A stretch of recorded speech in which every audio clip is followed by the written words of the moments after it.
Hi, Hiroshi, why are you grinning? You look so weird. I just came up with it, it'll be very exciting to go on thinking this way, ha ha ha. Oh hi Sarah. You came up with what? As is often the case with you, just calm down and tell me what's going on in your mind. You know Presocratics. I mean, Presocratic philosophy goes parallel with the history of philosophy, kind of. You mean what? I told you to calm down, nothing is clear to me. As far as I remember, Presocratic philosophy is the first phase of ancient Greek philosophy, or rather, the first stage of Western philosophy as a whole. Right? Exactly, and the way Presocratic philosophy developed is just akin to that of Western philosophy. That's the point, got it? Never ever. You going so fast I can't catch up. It seems you're talking about the similarity between Presocratic philosophy and the history of Western philosophy as a whole, am I right? Right, okay, let me explain a bit in detail.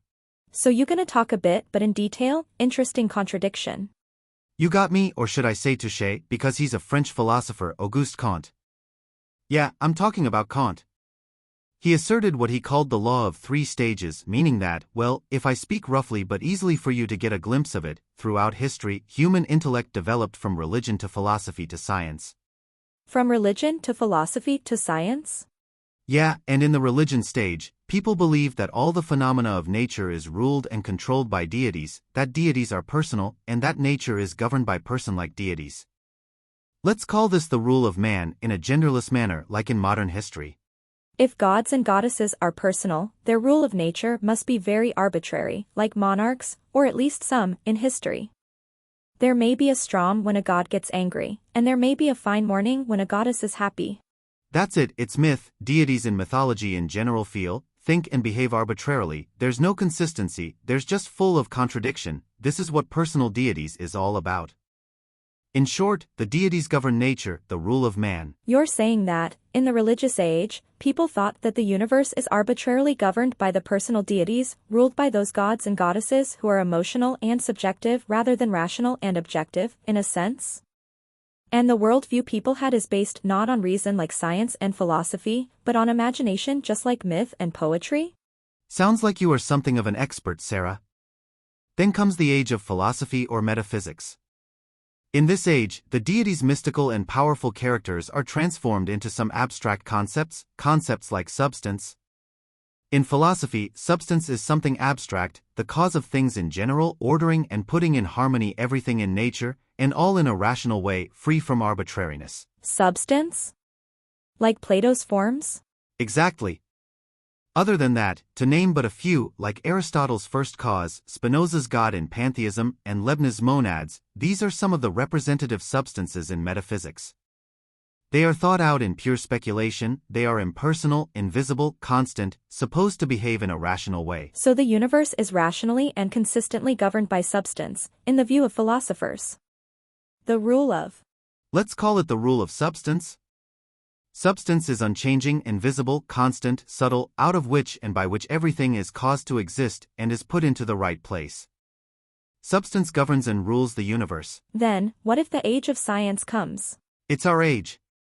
In the age of science, we usually don't think of everything as caused by substance. We are of opinion that everything in the universe is determined by laws of nature. There's a general preference of law over substance.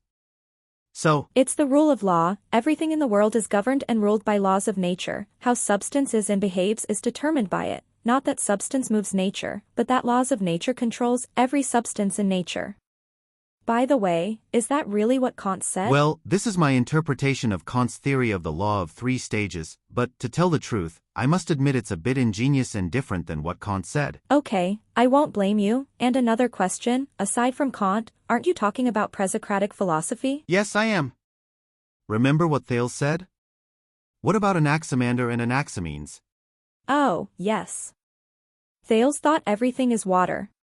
His friend Anaximander believed that everything comes out of the bodiless, and his follower Anaximenes said it is water that changes into everything in nature. And the mover? What? The mover? Well, Thales said all things are full of gods, meaning that, since gods have souls, the soul is widespread throughout the universe.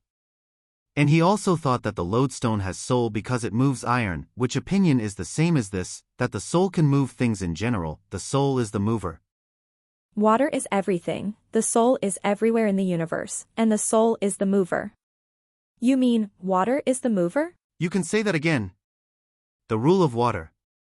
How about Anaximander and Anaximenes? They, Thales, Anaximander, and Anaximenes, contemplated what the beginning, basic component and principle is in the universe. They called it arche. Let's see.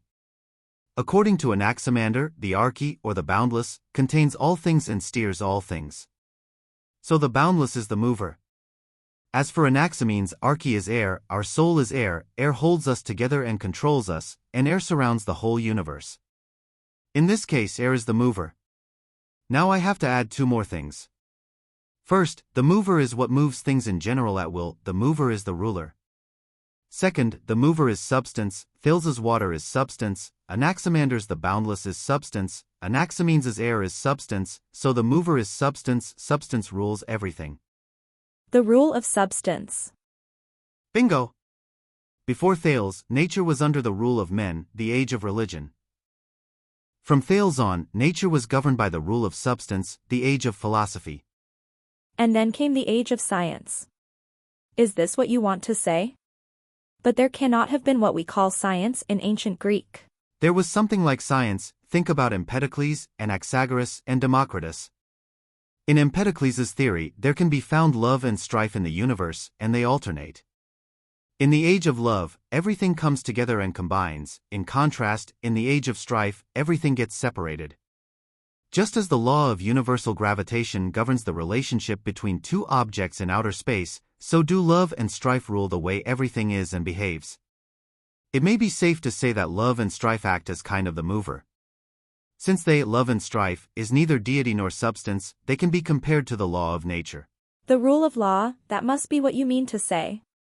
What about Anaxagoras and Democritus? I'm sorry to say this, but let me put it simply because I'm a bit sleepy now. In Anaxagoras' theory, it's nous that governs everything in the universe. Nous is the mover. As for Democritus, he referred everything that nature employs to necessity, that is, everything is moved by necessity. Necessity is the mover. Neither nous nor necessity is not deity or substance, they are very similar to law of nature.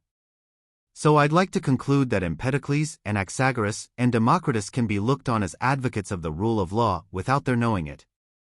Before Thales, people were under the law of men, from Thales to Empedocles, people were under the law of substance, and after that, people were under the rule of science. This is just my brief sketch, though insufficient, of Presocratic philosophy. Did you enjoy it? I hope so. See you later. Bye-bye.